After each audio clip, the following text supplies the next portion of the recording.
normal saline, emergency medicine kit, cardiac monitor and documentation required. Before starting the procedure, you must review the history and investigation of patient, like general physical evaluation, cardiovascular assays, hemodynamic stability, cardiac, renal or any hepatic dysfunction, allergies, current medication. If your patient have any cardiac, renal or hepatic dysfunction, please take clearance from respective physician.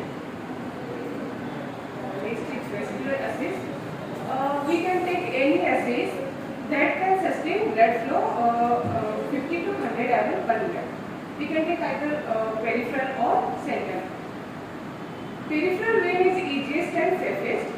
For peripheral vein, we require more than 17 and 17 gauge needle for draw and 18 or more than 18 gauge needle for return. Central veins are preferred because this procedure is of long duration. It takes around 4 to 5 hours. So we can take subclavian, internal jugular or femoral. Central veins are of two types, tunnel and non-tunnel. Tunnel are soft silicone based and they have lower risk of infection with prolonged use. So tunnel are preferred. Catheters must be sufficiently rigid that they do not collapse when negative pressure is applied. Generally, we use double lumen catheters. Double lumen catheters are two or one is red one and another is blue. The red one is shorter and thicker and that we use for generally for growth. And blue one has more downstream tip that minimizes the recirculation or return. If we connect red port to red and blue port to blue, then this recirculation will be around 10%. If we connect red to blue and blue to red, then our recirculation is increased up to 20%. Sometimes if we do not get proper flow, then we have to interchange the ports. Now the vascular assess. Femoral do not intense risk of pneumothorax and hemothorax. It requires less specialized skill and can be placed at bedside. But we do not prefer femoral because it has high risk of infection, thrombosis and bleeding and restriction on patient mobility and positioning. And we do not prefer subclavian as well because it has more risk of hemothorax and pneumothorax than internal jugular vein. And imaging guidance required for the placement of subclavian vein. The preferred vein is the right jugular internal jugular vein because it allows almost straight line access to superior vena cava and right atria. The disadvantage for internal jugular is it requires imaging guidance and it also has risk of hemothorax and pneumothorax. And after placement of central line, please confirm its position with radiograph. So, catheter care. Maintaining proper hand hygiene and sterility is a very important part of hematopoietic stem cell transplantation. So please do not touch central line without gloves and without proper hand washing. Regular dressing change is required. Normal saline and hepatic flush is required to prevent thrombosis. Infection of infection sites for redness, swelling or drainage. And if there is an infection, catheter should be removed. Now the ventilation part. We can calculate total body volume by Gleacher's rule of 5 and Naylor's formula. For Gleacher's rule of 5, we need weight of patient. And for Naylor's formula, we need both height and weight of patient. So in Gleacher's rule, if we take a normal looking person, we take reference at 70 for male and 65 for female.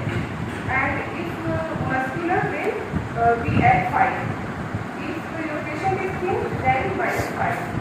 And if your patient is fatty, then again minus 5. In this rule of 5,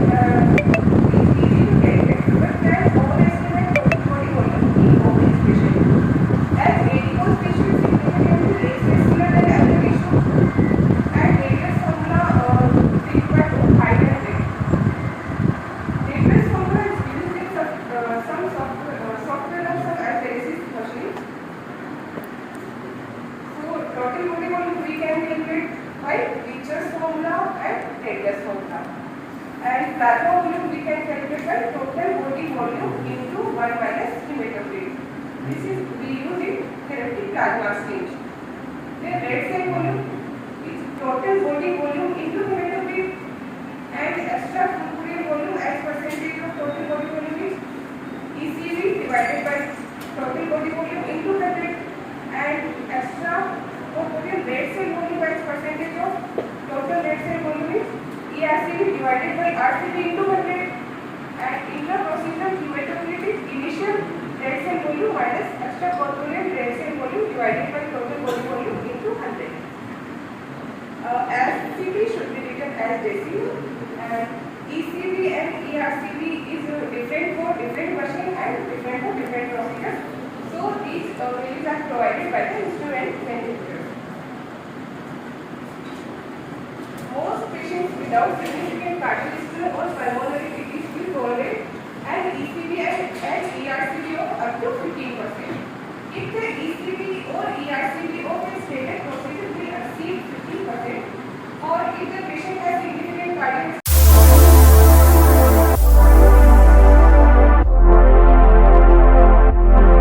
कि pre conference का आयोजन आज Sardar Patel medical college में हुआ है, क्या कहना चाहेंगे? पहले दिन क्या रहा, बताइए। पहला दिन हमारा बहुत ही अच्छा रहा और आज लगभग 125 के करीबन डॉक्टर्स जो है जो रेजिडेंट्स हैं हमारे इधर बीकानेर के और आसपास की जगहों से रेजिडेंट्स फैकल्टी सब आए और इन्होंने हमारी 2 वर्कशॉप्स अटेंड करी। इसमें से एक थी ब्लड बैंक की वर्कशॉप जिसके अंदर ये सिखाया गया कि हम जब बोन मैरो ट्रांसप्लांट करते हैं तो स्टेम सेल कलेक्शन कैसे किया जाता है, उसमें मशीन पे कनेक्शंस कैसे किए जाते हैं, जो अगर टेक्निक अच्छी समझ में आ जाए तो ये इतना मुश्किल प्रोसेस नहीं है और इसको 3 टियर सिटीज़ के अंदर भी हम लोग इसको कर सकते हैं। दूसरा, यहाँ पे पैथोलॉजी डिपार्टमेंट के अंदर डॉक्टर अभिषेक पुरोहित जो डीएम हीमेटोपैथोलॉजिस्ट हैं एम्स से आए हैं, उन्होंने यहाँ पे डॉक्टर एसपी व्यास जी की अध्यक्षता में ये बताया सभी डॉक्टर्स को कि बोन मैरो की जांच से हम किस तरह से जल्द से पता कर सकते हैं कि इसे कौन सा कैंसर है, और जितनी जल्दी बीमारी का पता लगता है उतनी ही जल्दी इसके अंदर इलाज शुरू किया जा सकता है। टाइम इज़ लाइफ, जितनी जल्दी हम बीमारी का पता लगाएंगे उतनी ही जल्दी हम मरीज़ का उपचार करके उसकी जान बचा सकते हैं। तो ये दोनों चीज़ें आज की गई और उसके अलावा ओरल पेपर्स जो बच्चों ने शोध किए थे उनको भी पढ़ा गया। लगभग 18 से 20 पेपर्स पढ़े गए थे जो कि डॉक्टर आयुषी श्रीवास्तव जो हमारे जॉइंट ऑर्गेनाइज सेक्रेटरी हैं कॉन्फ्रेंस के, उन्होंने ये बच्चों के जो शोध हैं उनको सुना। उसके अलावा इसमें जूरी बैठी थी 3 जनों की, जिसके अंदर doctor Ashutosh Jain, doctor KD Agarwal, doctor Mohammad Sabir ji और डॉक्टर पीसी खत्री साहब थे, और उन्होंने इसको जांचा कि कौन सा शोध कितना अच्छा है और उस हिसाब से उनको मार्क्स दिया गया। नाम और बदनाम बताइए। मैं डॉक्टर पंकज चांटिया, सहायक आचार्य Tulsi regional cancer hospital PBM hospital Bikaner में कार्यक्रम से, और हेमाटोलॉजी सिम्पोजियम पेशेंट ऑन्कोलॉजी में का मैं ऑर्गेनाइज सेक्रेटरी संगठन सचिव। Thank you.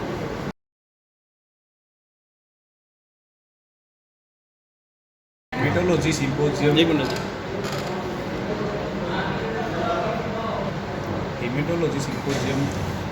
सेमिनार राज्य स्तरीय 2 दिवसीय मेडिकल कॉलेज में हो रहा है। हमारे साथ जुड़े हैं Ayushi Srivastava, doctor joint secretary seminar की। बताइए मैम, आपने ओरल पेपर यहाँ पे देखे, क्या कुछ रहा विद्यार्थियों को, क्या कुछ सीखने को मिला? तो आज हमने अपने कॉन्फ्रेंस की प्री कॉन्फ्रेंस सेशन में बच्चों का ओरल प्रेजेंटेशन किया था, जिसमें बच्चों ने जो नए नए प्रकार के रिसर्चेस हैं उनके ऊपर अपना ओरल प्रेजेंटेशन दिया था। तो टोटल 22 प्रेजेंटेशन थे। इस पे हमने एक जूरी भी बिठाई थी जो कि doctor PC Khatri, doctor DD Agarwal ji, doctor Mohammad Sabir, doctor Laxman और डॉक्टर आशुतोष जैन जी थे। इन लोग ने इन पेपरों को जज भी किया कि बच्चों ने कैसे बोला है और कैसे क्या नए नए शोध हुए हैं इनमें, और उस बेसिस पे हमने इनका पूरा कार्यक्रम करवाया। कई नए पेपर, कई नई जानकारियाँ भी हमें प्राप्त हुई। हमें पता चला कि कितने नए नए चीज़ें आई हैं, नए एडवांसेस आए हैं। हमें बहुत कुछ सीखने को भी मिला इस सेशन में। बच्चों ने भी बहुत कुछ सीखा और हम लोग को भी इसमें सीखने का बहुत मौका मिला। कल क्या कार्यक्रम रहेगा? तो कल हमारा मेन कॉन्फ्रेंस है। तो सुबह हमारी एक वर्कशॉप है जिसमें हम जो जूनियर रेसिडेंट्स और सीनियर रेसिडेंट्स हैं उनको बोन मैरो बायोप्सी कैसे करते हैं वो सिखाएंगे। उसके बाद हमारा जो है कॉन्फ्रेंस है जो सुबह 9 बजे से चालू होगा। हमने सभी जगह से करीब 26 बाहर से स्पीकर बुलाए हैं जो अपने अपने विषय पे टॉक देंगे और सभी फिजिशियंस, पीडियाट्रिशियंस, ऑन्कोलॉजिस्ट, पीडियाट्रिशियंस और गायनिकोलॉजिस्ट सबको बुलाया गया है जो कि इन सभा में भाग लेंगे।